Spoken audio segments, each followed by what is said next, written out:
Magents music, your flash beat, Bizet records, Handizi.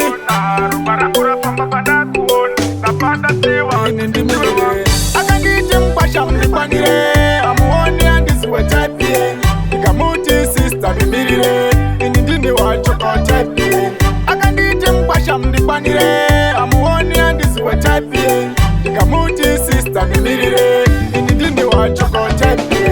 Ya unoti tepi yako ndeipi, bakashtari sandini mumwe wacho, asuri kundishora kujoni jaja, chimbambire isusu kaumutauni. Ninakubarudoru nokunakidza, chasuona kanganga napinda, ndikapinda nemoyo mumoyo mako. Ndinokunisa akanditi mpasha mlipanire, amuoni Handizi wetepi, ndikamuti sister bimirire, inindini wachokotepi.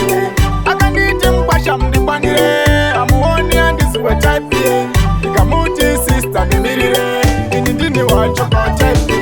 Danakirwa newe pandakuona, moyo wangu wafara pandakuona, ropa rangu rafamba pandakuona, ndapanda siwa kuti ndiwe wangu, ndakuda mudiwa iwe, sindimirireo, aini ndapinda nemoyo, mumoyo mako stende sami.